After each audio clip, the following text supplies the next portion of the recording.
हुण बेटा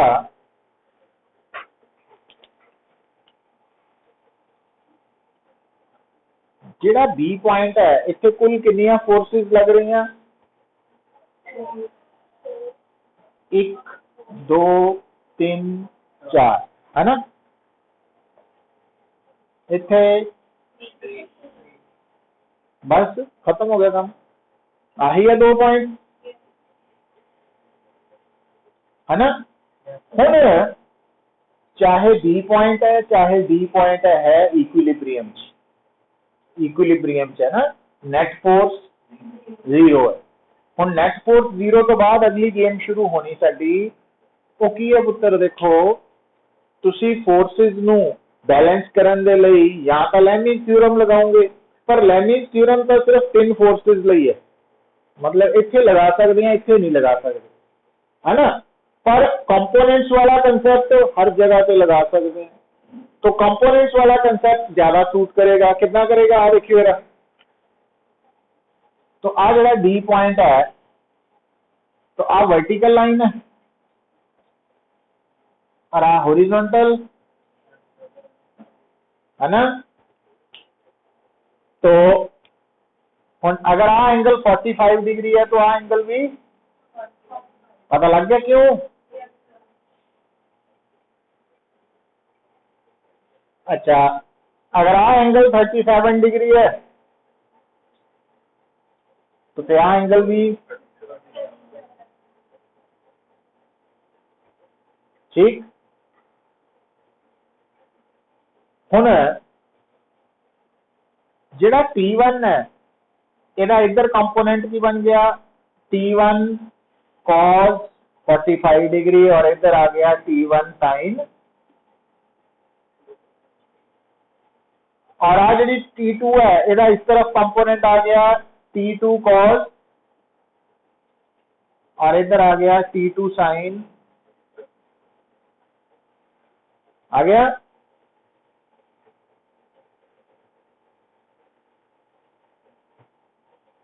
देखो था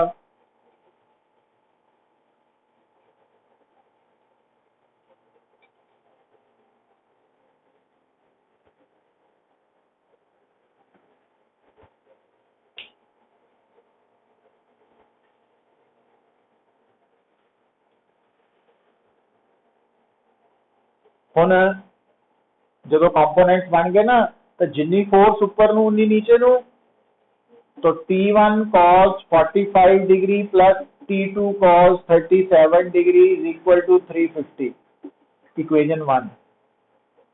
जिन्नी फोर्स लेफ्ट नू उन्नी राइट नू, T2 sin 37 degree is equal to T1 sin 45 degree number 2 equation बन गई।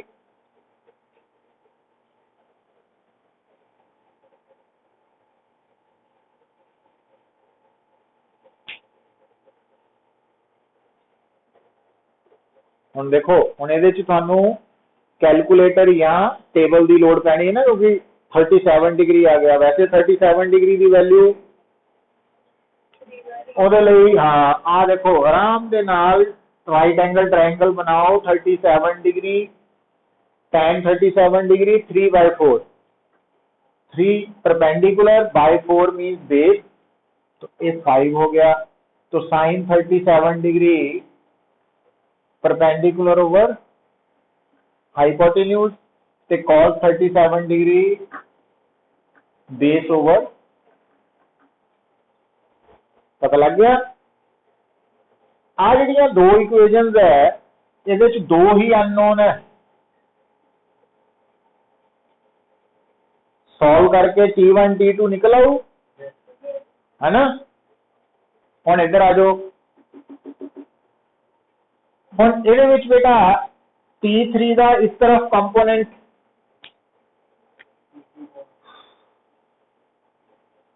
तो आ बनेगा T3 cos 30 डिग्री और आ बनेगा T3 sin 30 डिग्री, और T2 का इस तरफ कंपोनेंट बनेगा T2 cos 37 डिग्री और T2 sin,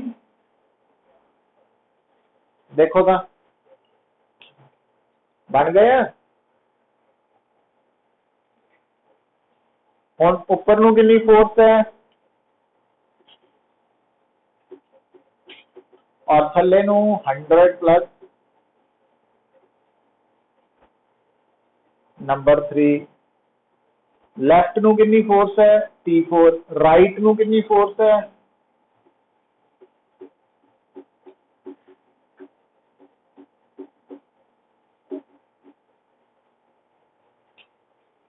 हुण फर्स्ट और सेकंड इक्वेशंस नूं सॉल्व करके तुसीं T1 T2 निकाल चुके हैं। तो T2 की वैल्यू पुट करोगे तो T3 आ जाएगा, T3 की वैल्यू पुट करोगे T2, इन्हां दोनों तो आ चुका आंसर, तो T4 भी आ जाए।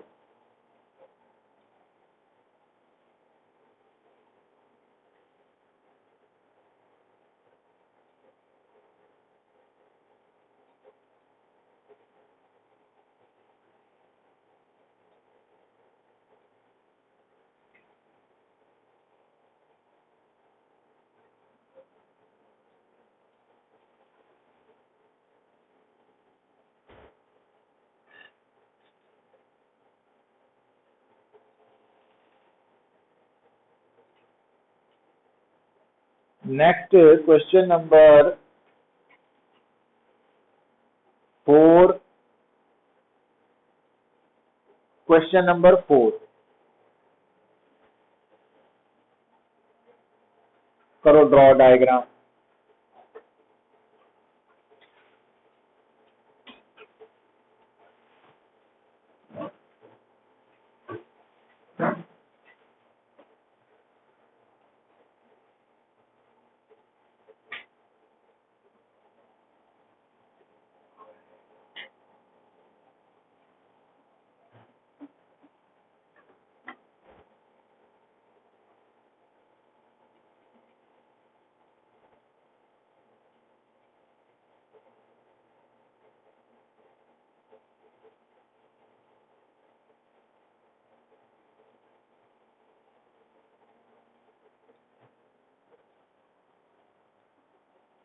क्वेश्चन नंबर 4,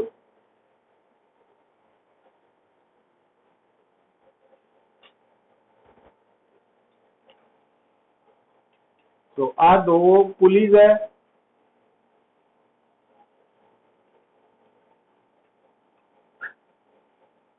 इस पुली के उपरों एक स्ट्रिंग पास कर रही है, तो आ मास स्मॉल m है, आ भी मास, और आ मास कैपिटल M है, और आ एंगल बराबर है ना, कर सकते हैं। देखो हुण पुत्र क्योंकि ये स्ट्रिंग ना सिंगल स्ट्रिंग है,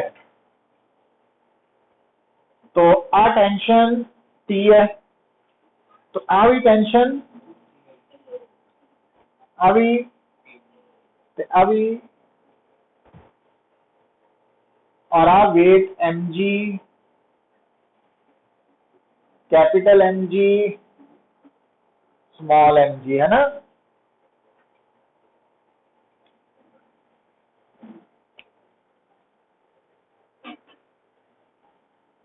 ठीक है, हुण आ दोनों एक दूजे नूं की कर रहे हैं, क्यों इक्विलिब्रियम च सिस्टम ना, अगर सिस्टम इक्विलिब्रियम च है तो सिस्टम का हर पार्टिकल हर कॉन्स्टिट्यूएंट इक्विलिब्रियम च, नेट फोर्स 0 है। अच्छा हुण इहदे विच किदां ट्रीट करोगे इहदे नाल, तो टेंशन का इस तरफ कंपोनेंट T cos थीटा और इस तरफ, और इस टेंशन का इस तरफ T cos थीटा,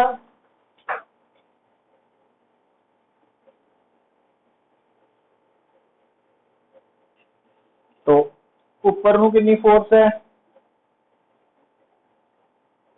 और नीचे नूं, तो आ जिहड़ा कैपिटल T है इसकी वैल्यू इत्थे पुट कर दो,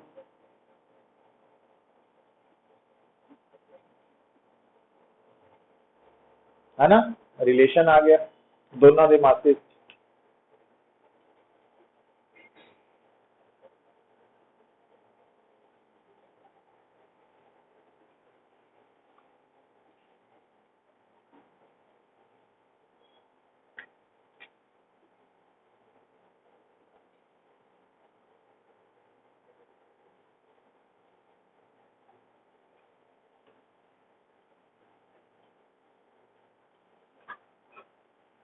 क्वेश्चन नंबर 8 देखो, बाकी ट्राई कर लियो, अपने आप हो जाने हैं।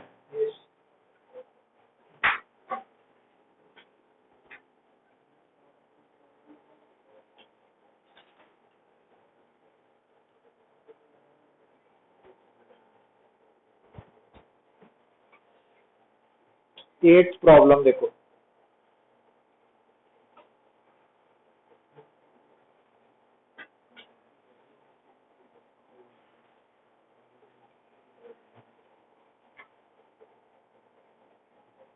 प्रॉब्लम 8 ड्रॉ करो डायग्राम।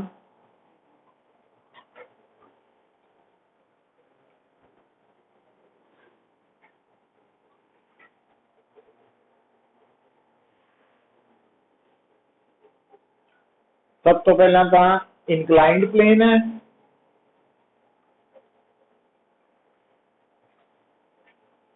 सो आ ऑब्जेक्ट है, इस ऑब्जेक्ट पे केड़ी फोर्स लग रही है, हॉरिजॉन्टल। तो मैं ऑब्जेक्ट में इधर देखो आ डॉट ले लिया ताकि डायग्राम प्रॉपर वे समझ आ जाए। तो इस डॉट के ऊपर एक तो फोर्स लगनी है इसका अपना, दूसरी तीजी फोर्स, हम आइदा फोर्स है पुत आ वाली, ठीक। हम इस फोर्स को इदा इतने शिफ्ट कर सकते हैं, इको चीज है।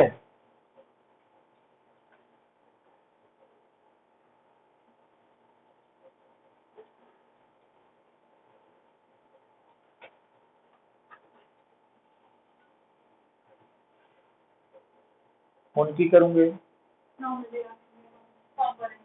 कंपोनेंट्स बनावांगे ਆਪਾਂ, है ना। ਹੁਣ ਧਿਆਨ ਦਿਓ ਪੁੱਤ, ਹੁਣ ਇੱਥੇ ਅਸੀਂ ਕੀ ਕਰਨ ਲੱਗੇ ਆ, ਤੁਸੀਂ नॉर्मल रिएक्शन ਦੇ कंपोनेंट्स बना सकते हैं, तो या फोर्स दे और mg दे भी बना सकते हैं।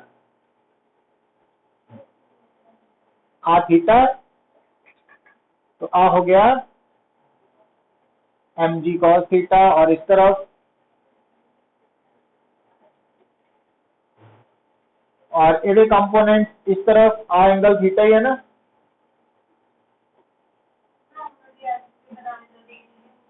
एफ कॉस थीटा, एक मिनट, एफ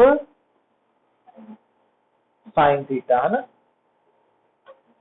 पता लग गया हम, आ एंगल बराबर सब आ गई समझ, है ना। हम आ इनू बैलेंस कर रहा है, एफ कॉस थीटा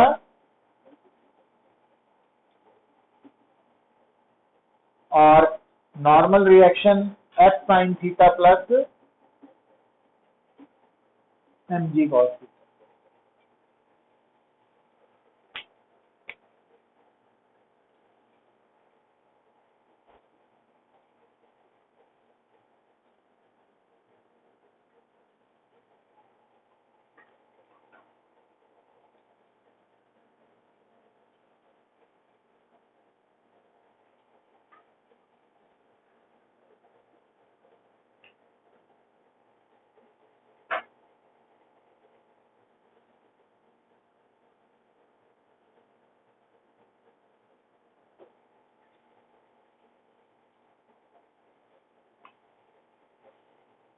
ठीक है, इन्होंने सॉल्व कर लेना।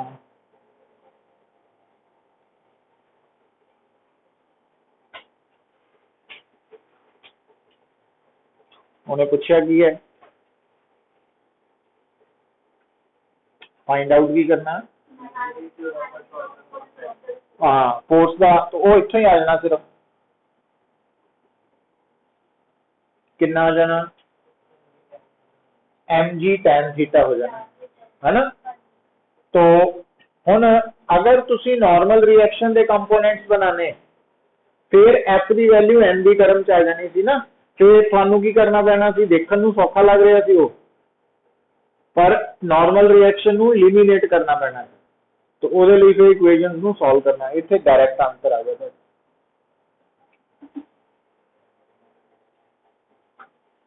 कंपोनेंट्स ਉਹਦੇ भी बना सकते ਸੀਗੇ, कोई शक नहीं, एक इधर नू ते एक इधर नू, है ना, पर ਜਿਹੜਾ फिर एफ का आंसर आना सी वो एन, ਉਹ मैं नाल ही ਇੱਥੇ देखो ना, इदा इदा बना सकते ना आप। और अगर आ एंगल थीटा तो आ एंगल भी वर्टिकली ऑपोजिट एंगल भी आ गया ना, इतों भी आ की बन गया, और आ हुण इत्थे एफ की वैल्यू कितनी आ रही है अकॉर्डिंगली एन साइन थीटा, ठीक है, और एन कॉस थीटा की वैल्यू तो एन की आ गया, हुण इत्थे पुट कर दो, वही सेम आंसर आ गया ना, आंसर तो सेम ही आना, पर ये हम दो इक्वेशन सॉल्व करनी पै गई, वो डायरेक्ट इको लाइन च ना, वो देख लेना इक्विलिब्रियम च कोई फर्क नहीं, कंसैप्ट च जिदा मर्जी कंपोनेंट्स बनाओ बैलेंस करना। हुण आइडिया होया थोड़ा बहुत। हुण अगली असाइनमेंट केड़ी है, तो दो क्वेश्चन करने सिर्फ, फिर है हाँ लिमिट लगानी पैनी, तो तुसी भी तो कुछ करना नहीं, प्रैक्टिस करो ना पता,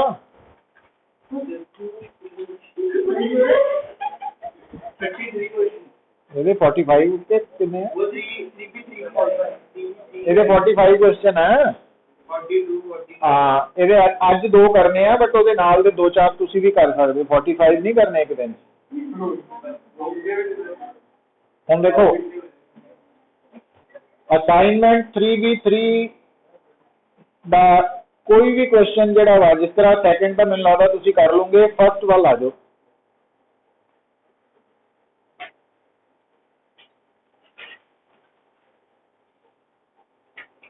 फर्स्ट जो है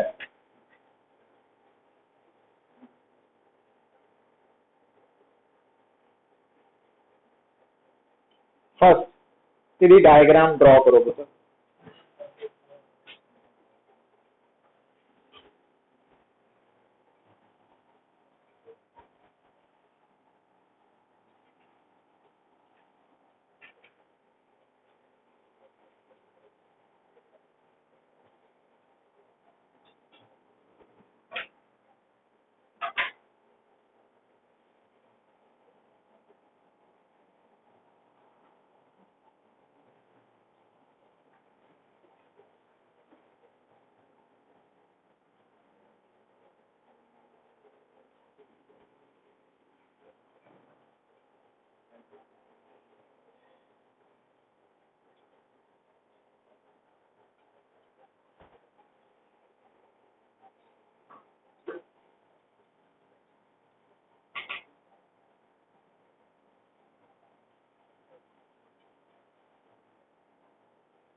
तो एक तो है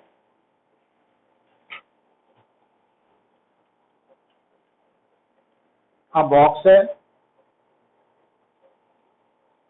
ना, लिफ्ट बोल लो इनू, ये अंदर एक प्लेटफॉर्म है जिसका मास है स्मॉल एम, और इस प्लेटफॉर्म के ऊपर एक पर्सन खड़ा हुआ, तो इथों थोड़ा जहा गैप है, तो उन्हें ना एक रस्सी पकड़ी है ना वाली स्ट्रिंग,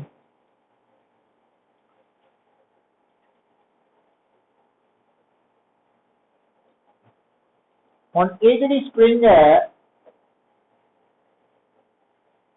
एक पुली के उपरों दी पास करके इदा बॉक्स नाल जुड़ी हुई है ना।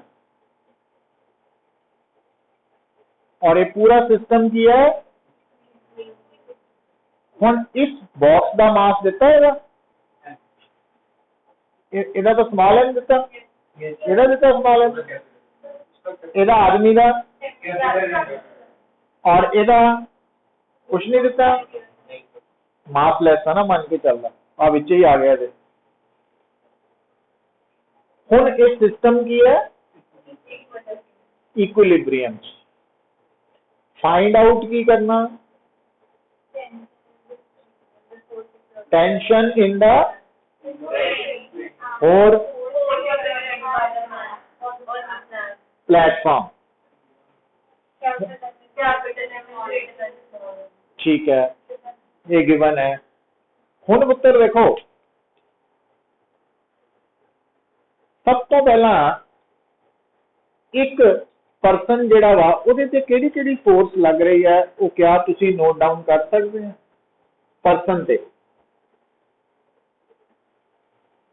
इस आदमी ते किहड़ी किहड़ी फोर्स लग रही है, एक तो इस आदमी का अपना और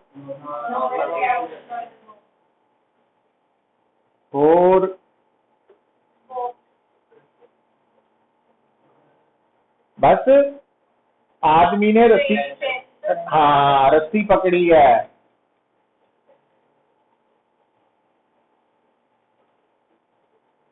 ठीक है, ये आप कहते फोर्सेस शो की। हाँ हुण आ जिहड़ा आदमी है तो इनू आप ऐसे साइड ते ना, ताकि क्लैरिटी हो जाए सानू, तो आ फोर्सेस ड्रॉ करतियां,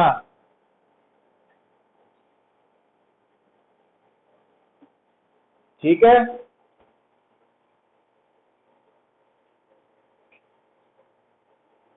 हुण आ जिहड़ा प्लेटफॉर्म है ना, ये प्लेटफॉर्म इस बॉक्स का ही पार्ट है। तो ये जिहड़ा एम दिता ना, ये मास ऑफ प्लेटफॉर्म कह लो, मास ऑफ बॉक्स कह लो, इको चीज ही है क्योंकि वो नाल ही जुड़े सारा कनेक्टेड है। तो हुण आ जिहड़ा बॉक्स है,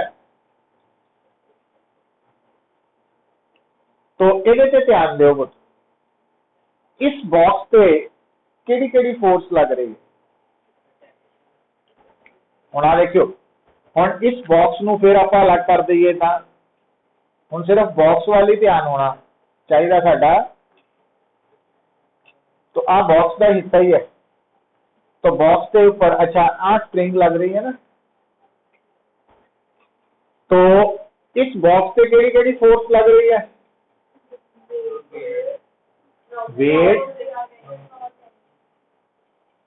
वेट होर किधर नूं नहीं, हुण गल नूं सुनियो पुत्र, हुण आ कन्फ्यूजन क्रिएट कर रहा हो सकता भी आ जिहड़ा पोर्शन है ना, ये पार्ट ही है, सिंगल पीस है, इनू सिंगल पीस।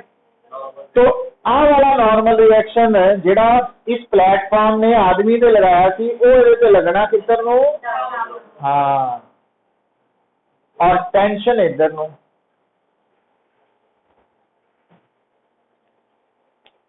समझे। हुण इहदे ते नेट फोर्स कितनी लग रही है और इहदे ते जीरो, क्यों, इक्विलिब्रियम च है ना सिस्टम।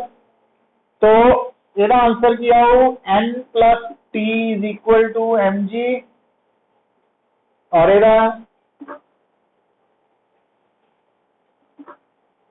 ऊपर ਨੂੰ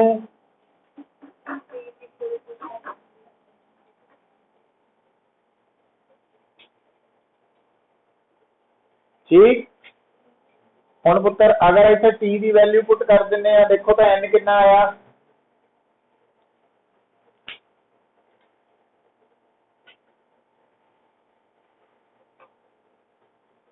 तो आ टी की वैल्यू ये पुट कर दो,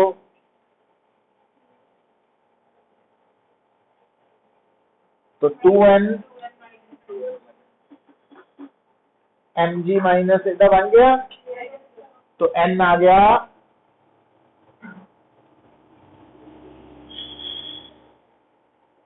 और टेंशन की वैल्यू कट सकते हैं, ਹੁਣ ਆ ਜਿਹੜਾ n ਹੈ ਇਹਦੇ ਚ ਪੁੱਟ ਕਰ ਦਿਓ,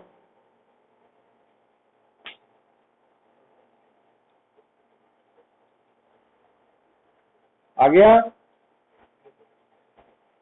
मतलब देखने ਨੂੰ प्रॉब्लम्स ਜਿਹੜੀਆਂ कॉम्प्लिकेटेड हो ਸਕਦੀਆਂ, काम बड़ा इजी है, थोड़ा हिम्मत करने की लोड़ पैनी बस।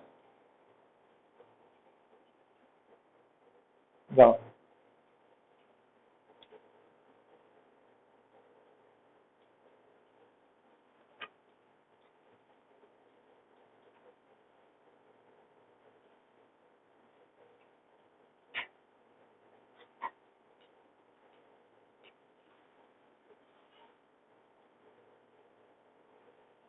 एक ना 12th क्वेश्चन देखो बेटा, 12th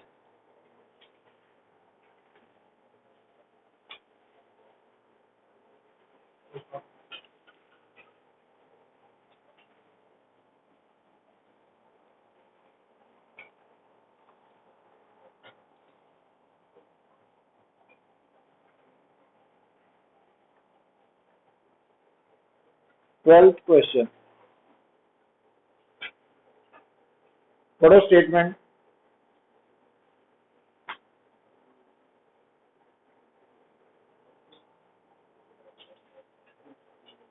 ट्वेल्थ क्वेश्चन दी स्टेटमेंट।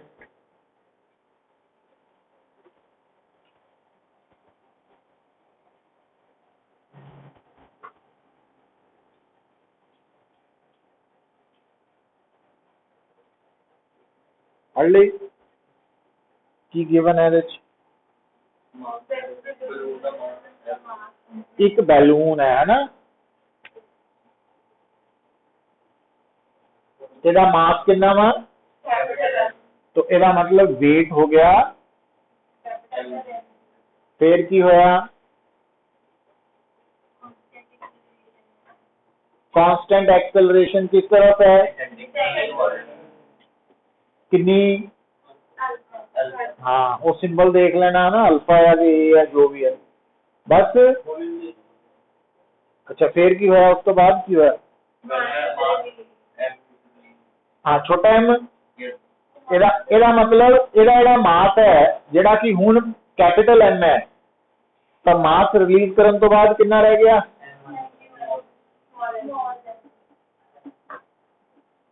इतना रह गया, तो वेट कितना रह गया फिर है ना। ਹੁਣ एक्सेलरेशन किधर ਨੂੰ है, सेम ही है ना। पर ਹੁਣ ਇਹਦੇ ਚ ਇੱਕ ਗੱਲ ਦਾ ਖਿਆਲ ਰੱਖੋ ਪੁੱਤ, बैलून है ना, ਹੁਣ जिस तरह ਆਪਾਂ ਇਹ ਤਾਂ पढ़ते आए हैं कि जे स्ट्रिंग होए तो टेंशन है, स्प्रिंग होए तो रीस्टोरिंग फोर्स है, जे कॉन्टैक्ट च है तो नॉर्मल रिएक्शन है, फ्रिक्शन है। पर एक गल भी याद रख लो कि जिहड़ी बैलून है इत्थे इस केस च ਇਹਦੇ ਤੇ ਇੱਕ ਹੋਰ फोर्स लगनी है, बॉयंट फोर्स। ਤੇ बॉयंट फोर्स हमेशा किधर ਨੂੰ लगदी है, जिद्दां वेट बॉडी ਦਾ ना हमेशा वर्टिकली डाउनवर्ड ਹੁੰਦਾ, बॉयंट फोर्स हमेशा वर्टिकली अपवर्ड ਹੁੰਦੀ है, इस करके ਉਹਨੂੰ अप थ्रस्ट भी कहते हैं। तो ਇੱਥੇ बेटा ਜਿਹੜੀ बॉयंट फोर्स है,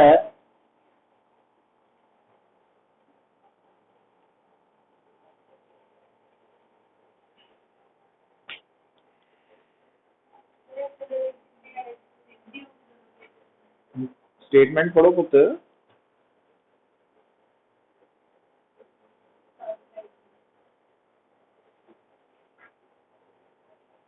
क्या तुसी ਇਹਦੇ ਲਈ इक्वेशंस ऑफ मोशन लिख सकते हैं, इक्वेशन ऑफ मोशन ਇਹਦੇ ਤੇ नेट फोर्स लेफ्ट साइड ਤੇ ਕਿੰਨੀ है, मास इनटू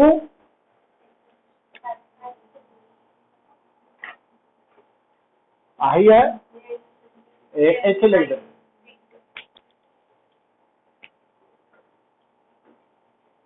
एम अल्फा है ना, केरे बराबर आएगी, M G minus B number 1। और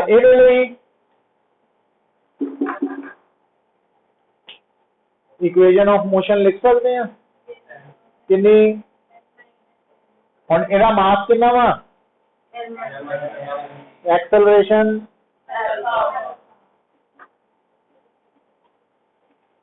किहदे बराबर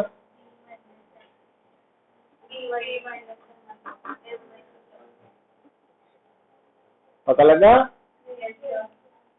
ठीक होगी गल आपां एक्चुअली दोनों नू की कर लेना ऐड करन ते ना बी भी कैंसल आउट हो जाने एक प्लस एक माइनस उस तो बाद फिर स्मॉल एम कढ़ना वा जदों दोनों नू ऐड करूंगे एक इक्वेजन आ जाएगी हुण उस इक्वेजन च कैपिटल एम एक साइड ले जाना स्मॉल एम एक साइड लैके उत्थे स्मॉल एम की वैल्यू कढ़नी है ना तो ये इंपॉर्टेंट क्वेश्चन है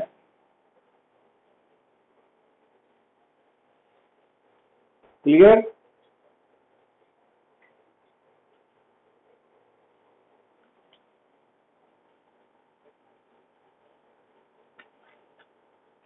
ये पहले कितने गए हाँ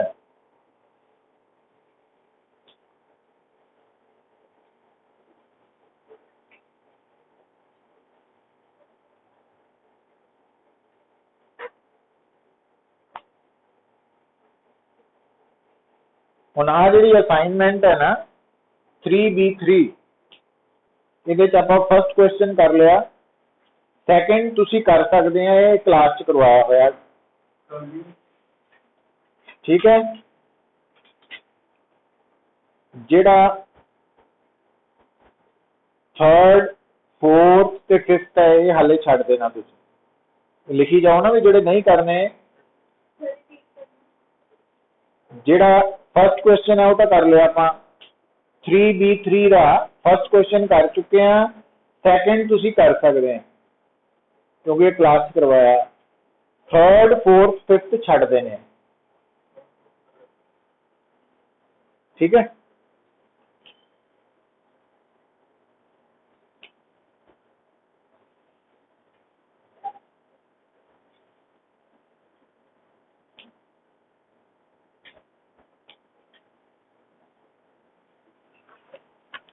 देन सिक्स्थ हाले छड़ देना तुसी वो मैप ही कराऊं कल आप पे कर लांगे ना जेडे छड़ रहे हो मैप ही करा देना सैवंथ तुसी कर सकते हैं ये करवाया क्लास च सैवंथ 8 छड़ देना वो मैं करवाऊं 9th भी छड़ देना हाले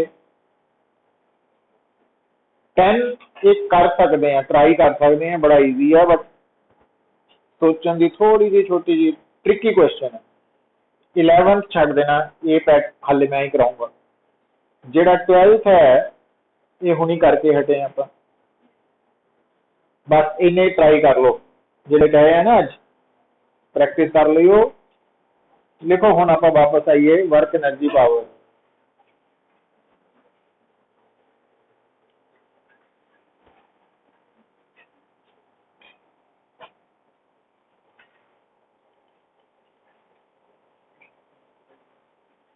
देखो बेटा कल आप टॉपिक शुरू किया सी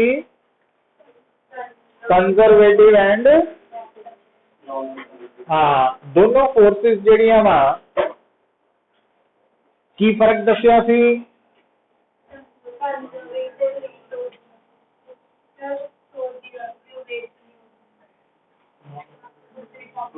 हाँ दूसरी जड़ा यदि होल डेफिनेशन भी है कंजरवेटिव नॉन कंजरवेटिव दी कि जेडी कंजरवेटिव फोर्स है ना लिख लो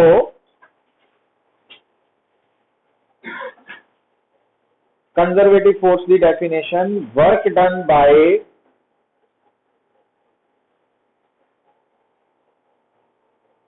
और against conservative force work done by or against conservative force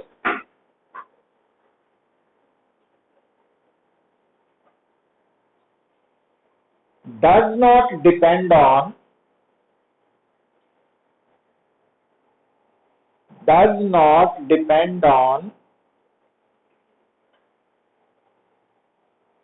path followed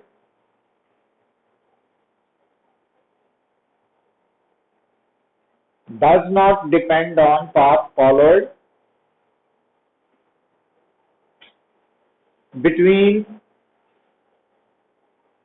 initial and final position,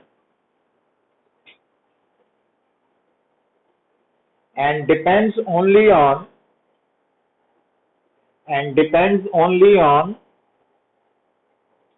initial and final position.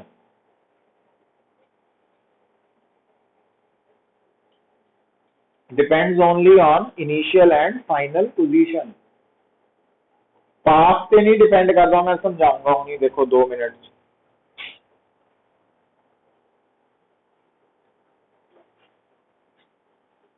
Listen पुत्र, ਜਿਹੜੀ ਕੰਜ਼ਰਵੇਟਿਵ ਫੋਰਸ ਹੈ ਨਾ, ਕੱਲ ਤਾਂ ਆਪਾਂ ਇੱਕ ਐਂਗਲ ਤੋਂ ਗੱਲ ਕੀਤੀ ਸੀਗੀ ਕਿ work done against conservative force waste ਉਹ ਸਟੋਰ ਹੋ ਜਾਂਦਾ, ਔਰ ਉਹ ਸਟੋਰ ਹੋਈ એનર્ਜੀ ਦਾ ਨਾਮ ਪੋਟੈਂਸ਼ੀਅਲ એનર્ਜੀ ਹੈ ਨਾ।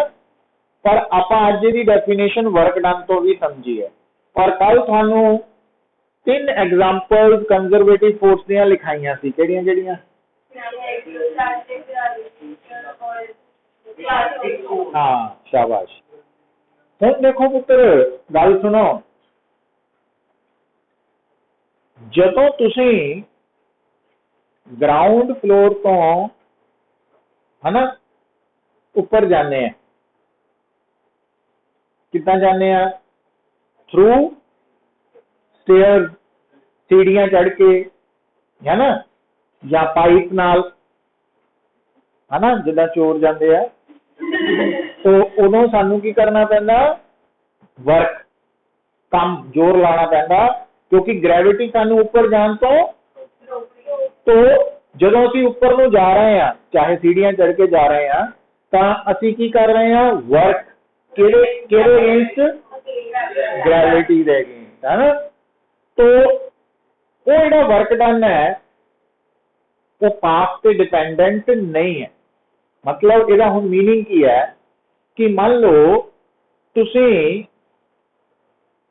इस जगह तो छत पे जाना वा, है ना, तो छत पे पहुंचन दे देयर आर इनफाइनाइट वेज।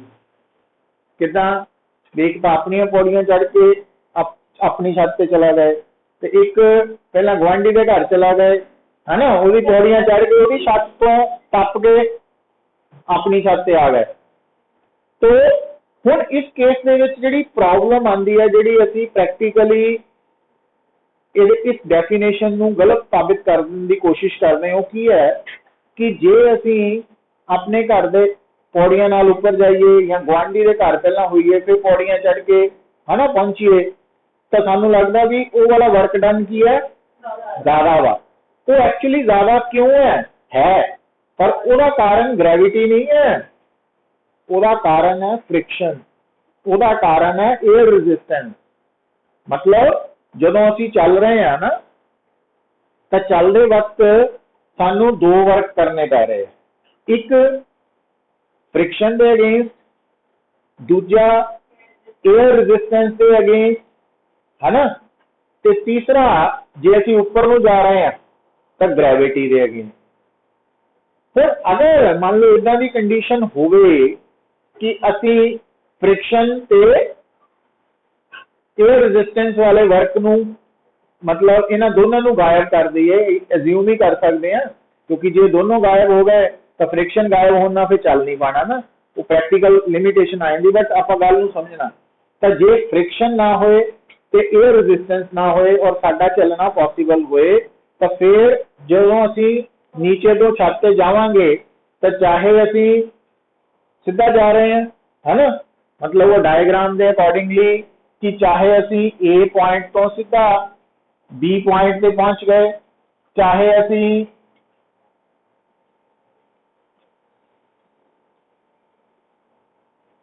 आ रास्ता फॉलो करके पहुंचे हैं बी पे, तो चाहे तुसी आ रास्ता फॉलो करके पहुंचे हैं, तो इन्हां तीनों रस्तियां में अलोंग वर्क डन सेम होएगा। मतलब ग्रेविटी दे अलोंग वर्क डन, हाँ, जोड़ा ग्रेविटी के अगेंस्ट वर्क डन है ना, तीनों पाथ का सेम है। तो जो फर्क महसूस हो रहा है प्रैक्टिकली वो फ्रिक्शन या एयर रेजिस्टेंस वाले वर्क डन ने फर्क पाना वा, क्योंकि वो नॉन कंजर्वेटिव फोर्सेस है। तो कंजर्वेटिव फोर्स का वर्क डन पाथ पे डिपेंड नहीं करता, मतलब इन्होंने तीनों रस्तियों के अलोंग मूव कर रहे हैं तुसी ए टू बी, तो चाहे पाथ नंबर 1 दे अलोंग मूव करके जाओ, चाहे पाथ नंबर 2 दे, और चाहे पाथ नंबर, तो तीनों का वर्क डन अगेंस्ट ग्रेविटी की है वो सेम है। और ये क्यों कह पाए, बिकॉज ग्रेविटी और ग्रेविटेशनल फोर्स कंजर्वेटिव फोर्स। ठीक है, तो ये स्टेटमेंट ही याद होनी चाहिए है ना, अदरवाइज आप प्रूव भी करते हैं। हूँ लिखो non conservative force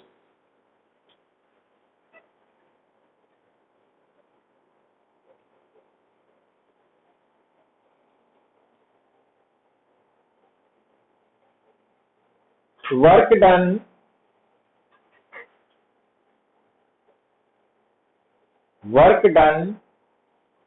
by or against non-conservative force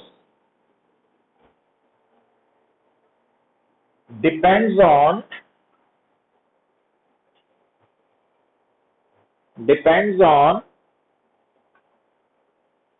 path followed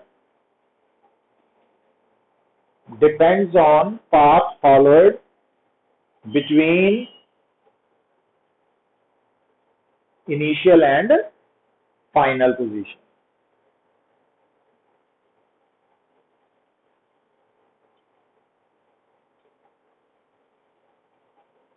हूँ जिदा ही सेम डायग्राम चल जाएगी कि अगर मैं डायग्राम ड्रॉ करके पूछा कि वर्क डन अगेंस्ट फ्रिक्शन या work done against air resistance along these 3 different paths same होएगा कि डिफरेंट होएगा। वो क्यों आंसर इतना दे पाए, क्योंकि सानू डेफिनेशन पता कि एयर रेजिस्टेंस फ्रिक्शन एक केड़ी फोर्स है, नॉन कंजर्वेटिव। ठीक है, तो जे कोई कहे कि अगर इसे case work done against elastic force, वो सेम आएगा।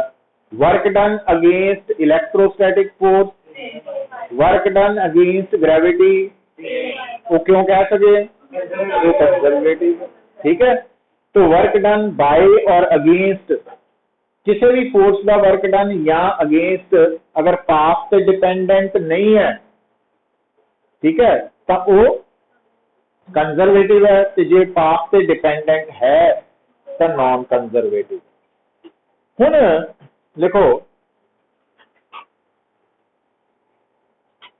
ਜਦੋਂ ਅਸੀਂ ਕੱਲ ਗੱਲ ਕਰ ਰਹੇ ਸੀ कि एनर्जी का कंसैप्ट जो स्टार्ट किया सी, तुहानू दस्सिया सीगा कि एनर्जी ते मास इक्विवेलेंट है ना, भी एनर्जी तो मास ते मास तो एनर्जी निकाली जा सकती है। तो मतलब इन्हां दा आपस की रिलेशन है, तो हेडिंग लिख लो, न्यूमेरिकली एक्सप्रेशन यूज होंदा mass energy equivalence relation, mass energy equivalence relation.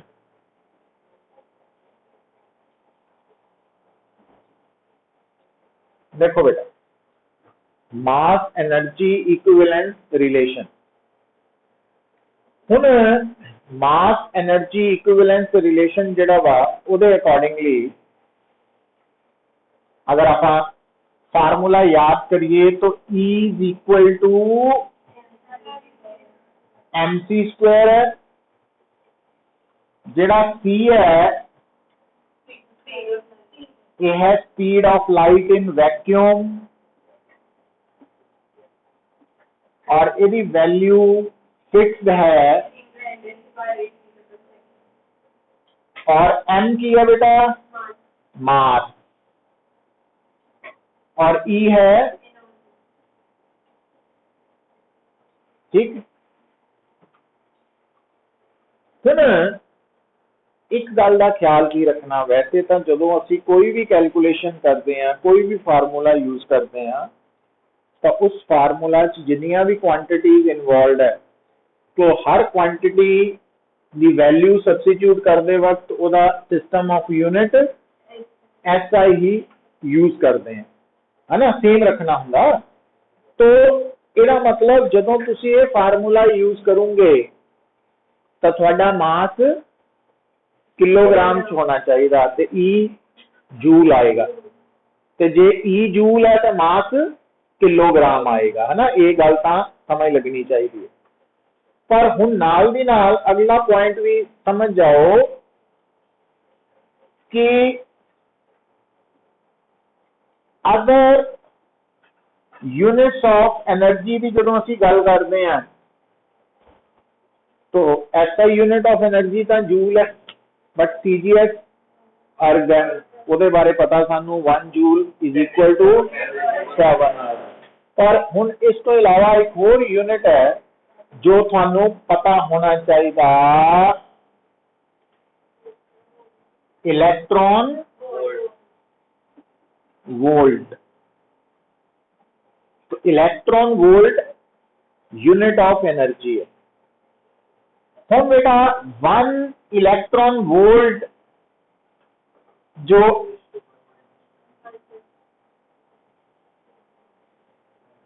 ठीक है, याद रखना। जे मान लो थानू एनर्जी गिवन है इलेक्ट्रॉन वोल्ट, तो फिर तुसी मास निकालने लिए जे फार्मूला यूज करते हैं E is equal to mc square, तो मास की वैल्यू कढ़ने लिए तुसी E की वैल्यू इलेक्ट्रॉन वोल्ट वाली ही पुट कर देने हैं, तो आंसर प्रॉपर वे च नहीं आना, इनकरैक्ट होना। पहला थानू इलेक्ट्रॉन वोल्ट नू जूल च कन्वर्ट करना पैना, है ना। हुण समझ आई गल। तो एक इलेक्ट्रॉन वोल्ट में इतनी जूल। हुण 1 mega electron volt, mega mean 10 raise to power 6, ठीक है। तो 1 मेगा इलेक्ट्रॉन वोल्ट की हो गया 10 raise to power 6 electron volt, और एक इलेक्ट्रॉन वोल्ट जूल की वैल्यू पुट करो तो ये बन जाना 1.6 इंटू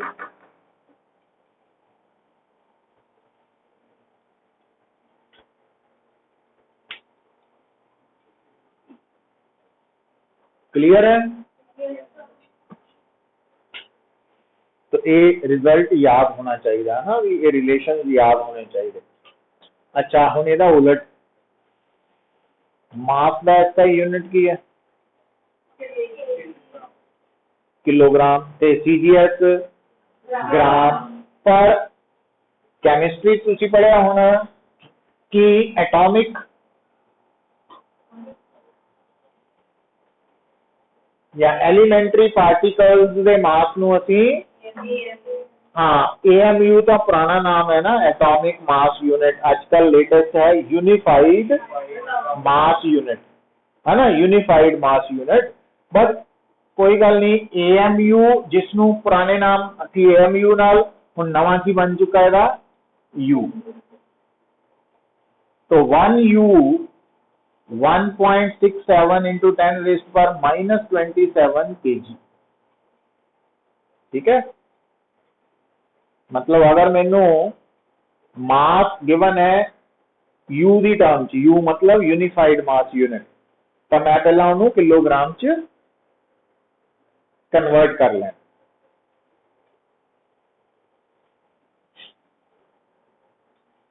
अच्छा, और एक गल होर जिहड़ी आपां समझनी है बड़ी जरूरी है, वो की है कि जो 1U है ये कितना मास है, कितने किलोग्राम मास है 1U। अगर 1U के बराबर मास गायब हो जाए, डिसअपीयर, डिसअपीयर का मतलब समझे कि वो एनर्जी च कन्वर्ट हो जाए। तो कितनी एनर्जी पैदा होएगी कैलकुलेट कर सकते हैं? कितना करूंगे? एक बार है हाँ, एक तो आप प्रॉपर वे च सॉल्व करांगे। कितना करांगे भी मास 1 U है, तो 1 U की जगह लिखांगे 1.67 इंटू 10⁻⁻⁻ kg, फिर उन्होंने सी स्क्वायर ना मल्टीप्लाई करांगे, फिर उन्होंने सॉल्व करके आंसर जूल च आएगा। ठीक है, पर उसकी जगह पे जिहड़ा रिजल्ट है वो याद रख लो कि 1U मास जदों भी गायब होएगा तो उसकी जगह पे 931.5 मेगा इलेक्ट्रॉन वोल्ट एनर्जी पैदा होगी। समझे? ये आया MC स्क्वायर तो ही है, बट ये शॉर्टकट हो गया ना साडे लिए रिजल्ट। मतलब जे मैनू कोई कहे कि जिहड़ा मास डिसअपीयर होया वो है 10U, तो दसो कितनी एनर्जी पैदा हुई? 931.5 मेगा इलेक्ट्रॉन वोल्ट इंटू 10, है ना? तो उन्हें एनर्जी आ जानी है, मतलब इमीडिएटली आंसर कढ़िया जा सकता। तो ये रिलेशन भी भूलना नहीं है। स्ट्रेट फॉरवर्ड न्यूमेरिकल्स है, ये कोई ज्यादा, बट ये रिजल्ट याद होने चाहिए। वो समझ आ रही है? कौन लिखो next.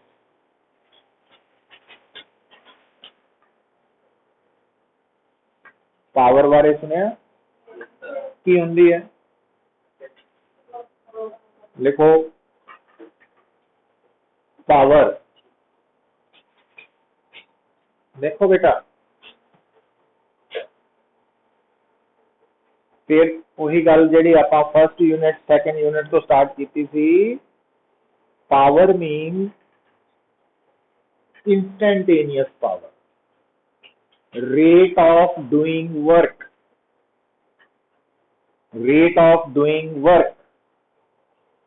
Rate of doing work जो है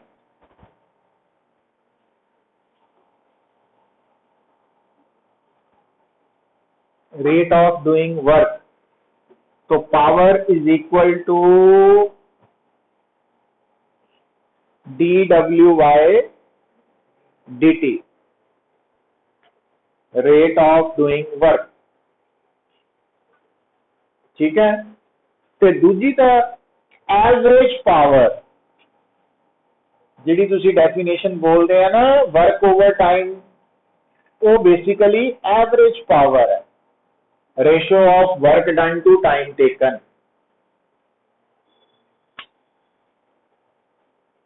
दैट इज एवरेज पावर। अच्छा, हुण देखो बेटा, ध्यान दो, गल नूं समझो। DW कला DW की है? हाँ, चेंज इन वर्क नहीं, स्मॉल वर्क। ठीक है, स्मॉल वर्क, इनफाइनाइटेसिमली स्मॉल वर्क। तो स्मॉल वर्क कड्ढण दा फार्मूला दसिया सी कल तुहानूं या जदों भी कीता सी? एफ डॉट, वो तो टोटल वर्क हो गया ना, DS कर लो या डी, तो ये स्मॉल वर्क डन है ना। तो dr बाय dt वेलोसिटी नहीं होंगी, तो एफ डॉट वी।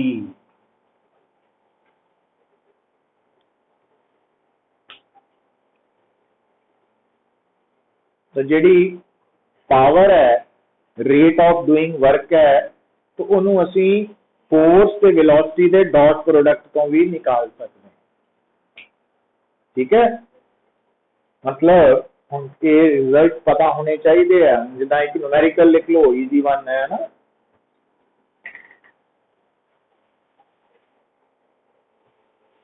हुण सपोज न्यूमेरिकल दे विच गिवन है, लिखो ए particle is moving with velocity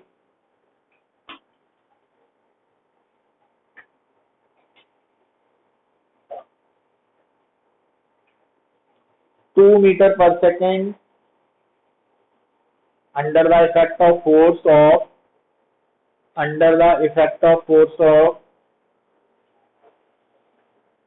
10 Newton.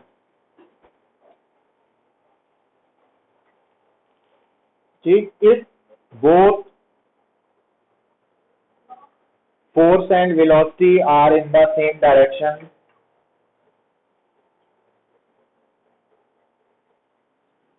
find the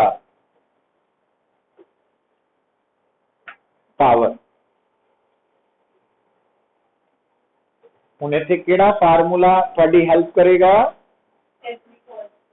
FV तो थीटा जिन्ना वा इथे 0, तो फोर्स और वेलोसिटी मल्टीप्लाई करो, आंसर आ गया ना।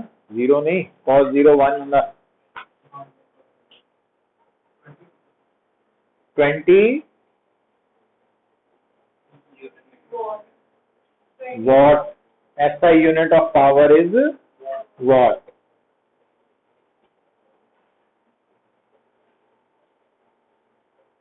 ठीक है। ਹੁਣ ਧਿਆਨ ਦਿਓ ਪੁੱਤ, ਜਦੋਂ ਅਸੀਂ ਗੱਲ ਕਰਦੇ ਆ ਪਾਵਰ ਦੀ, तो power means instantaneous power, average power अलग है, ratio of work done to time taken. अच्छा हुन देखो पावर का SI यूनिट की दसिया वाट ते सीजीएस कोई है नाम? नहीं, डायरेक्ट कोई नाम नहीं होता है ना। वो फिर किहड़ी टर्म च आएगा? वाट का होगा ना जूल पर सेकेंड, तो उत्थे फिर अर्ग पर सेकेंड हो जाएगा, उसका कोई डायरेक्ट नाम नहीं है। पर उस तो इलावा होर किहड़े यूनिट्स है पावर दे? हाँ, हॉर्स पावर, तो लिख लो हॉर्स पावर 1 हॉर्स पावर के बराबर है 746। हाँ, ये रिजल्ट कम आने हैं ना थोड़े, कोई नहीं 746 वाट है ना, क्योंकि ये कन्वर्जन यूज होनी है ना, क्योंकि हॉर्स पावर जो प्रैक्टिकल यूनिट है। तो इसके अलावा मेगावाट, गीगावाट, तो 1 मेगावाट के बराबर है 10⁻6 वाट, गीगावाट के बराबर है 10⁻9 वाट, टेरावाट 10⁻12 वाट है ना, ये पता होनी चाहिए है बस। तो ये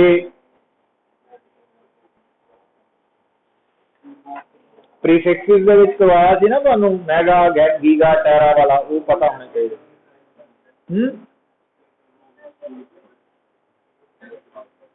आई टेस्ट क्यों?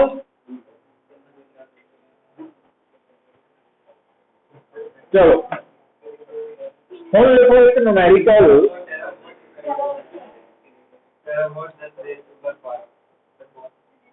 लिखो बेटा न्यूमेरिकल लिखो,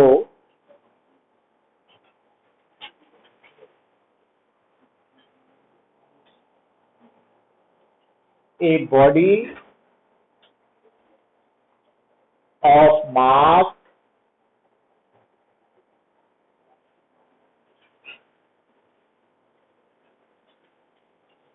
10 kg is placed on a smooth inclined plane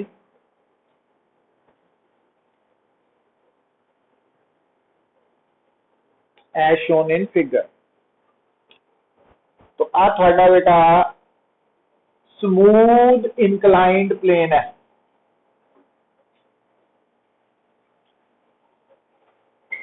smooth inclined plane जिसका एंगल ऑफ इंक्लिनेशन है से 30 degree.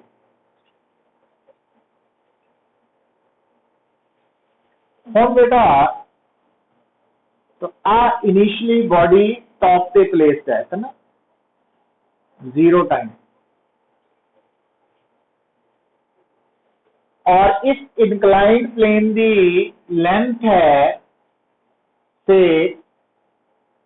10 metre.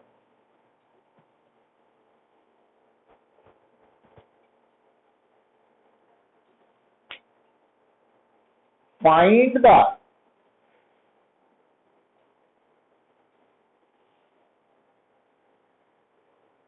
Number 1 acceleration of the body, number 2 time taken by the body to reach the bottom starting from rest at the top।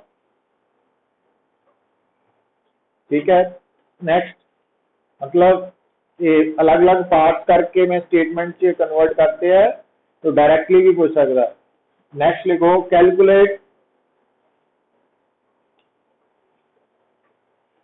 Work done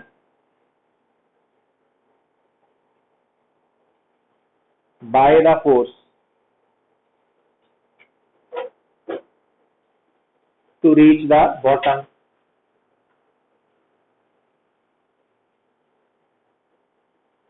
तो last लिखो, find velocity with which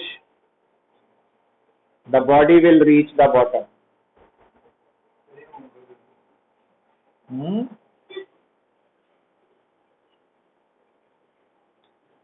ਹੁਣ सोचो ਇਹਨੂੰ ਕਿੱਦਾਂ ਕਰਨਾ, 2 minute ਲਈ।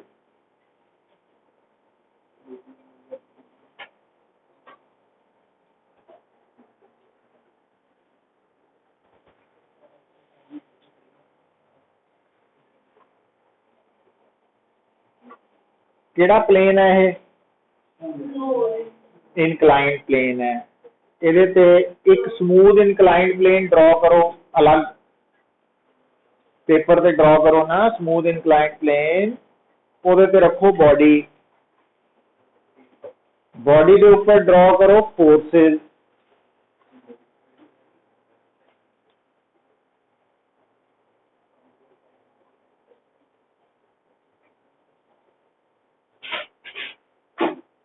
Forces draw करती हैं। हुन बॉडी की एक्सेलरेशन किस तरफ होएगी?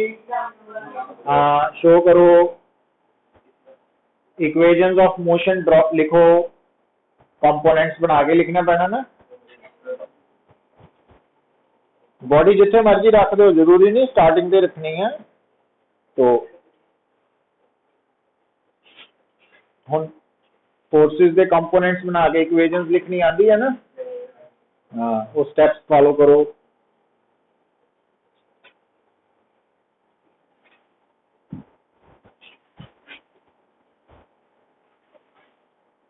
वैल्यू नहीं पुट करनी, एम के हिसाब नाल एन के हिसाब नाल ही एक्सेलरेशन कढ़नी पहला है ना, बाद चो वैल्यूज पुट करते रवांगे। वैल्यूज के चक्कर च नहीं पईदा हुंदा कभी भी। जनरल जिदा बॉडी का मास एम है ना, बाद चो पुट करांगे जी है, एन है, तो वो कंपोनेंट्स बना के देखो तो एन के बराबर आया एम जी कॉस थीटा, ते एक्सेलरेशन एक्सेलरेशन एक्सेलरेशन वो एम ए बराबर आया एम जी साइन, हाँ जी साइन थीटा। फर्क समझो, नेट फोर्स नहीं मैं पूछ रहा अभी M G sine theta, acceleration है ना, M A is equal to M G sine theta ना, तो ए कितना आ गया, एम एम कट्टे गए। हुण ये जिहड़ा A is equal to G sine theta आ गया, इनू अंडरलाइन करो चंगी तरह। चंगी तरह क्यों करना? अज तो बाद जदों भी स्मूथ इनक्लाइंड प्लेन के ऊपर रखी हुई बॉडी अपने आप नीचे आती है, ਉਹਦੀ एक्सेलरेशन हमेशा कितनी लेनी है? हाँ, जी साइन थीटा। ये टिप्स से चाहिए गल।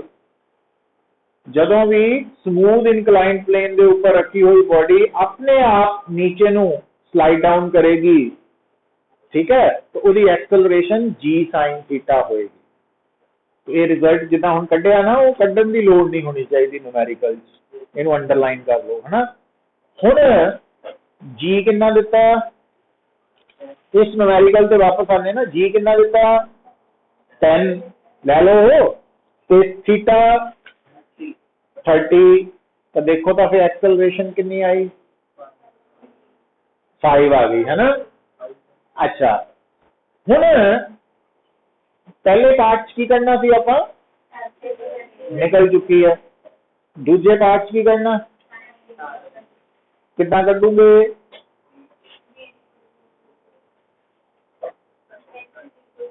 S is equal to ut plus half at square. S कितना दिता? u 0 starting from rest, A कढ़ चुके हैं, टी कढ़ लो, है ना।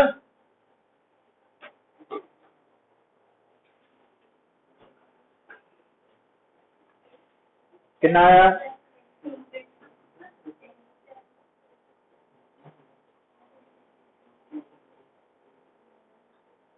2 सेकंड आया।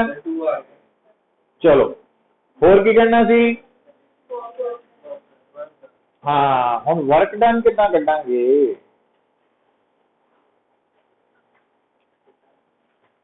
वर्क डन का फार्मूला की हुंदा?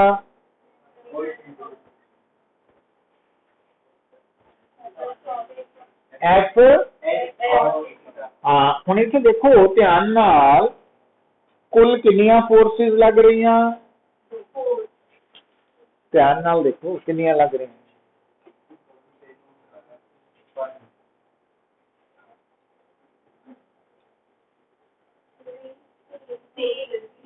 वैसे तो दो ही है, एक एम जी है तो एक, तो जो कंपोनेंट्स बनाए एन 3 हो गई। हुण एन ने तो एम जी कॉस थीटा नू बैलेंस करता, तो नेट फोर्स कितनी है? M G sine theta.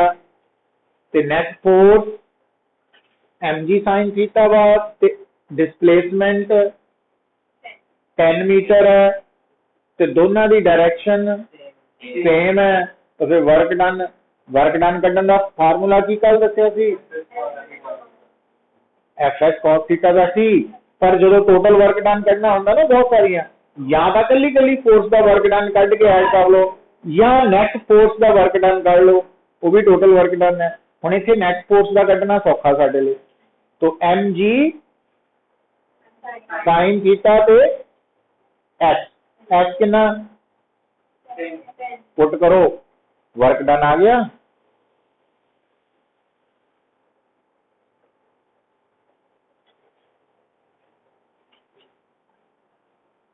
कितना आ गया?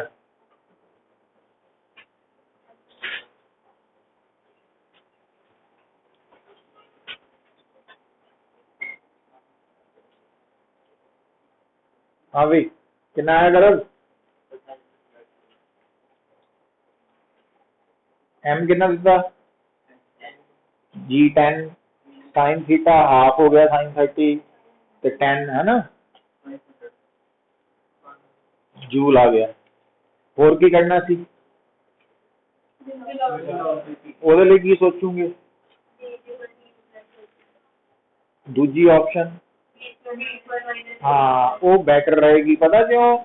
क्योंकि वैसे दोनों ही ऑप्शन है, पर जे टी ना कढ़िया होंदा तो फिर आप डायरेक्टली एस तो भी कढ़ सकते ना, V square minus U square is equal to, हाँ उतों कढ़ लो, वी यू तो 0 ही है, ये कढ़ चुके हैं, एस दिता वा। हाँ ठीक होगी गल, ते होने का वक्त खत्म हो गया।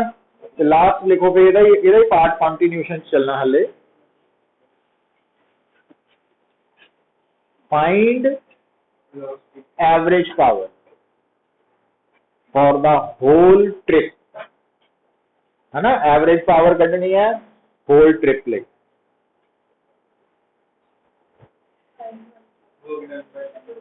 कितना कट सकते हैं? वर्क डन कट चुके हैं, टाइम टेकन पता हुआ है ना। तो एवरेज पावर कितनी आ गई?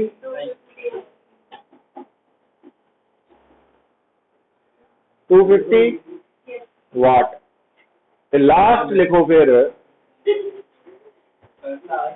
आहो इदा ही होना हुन, इदा लास्ट लास्ट करके काम होना है ना। जो सीधा ही कह दी करो फिर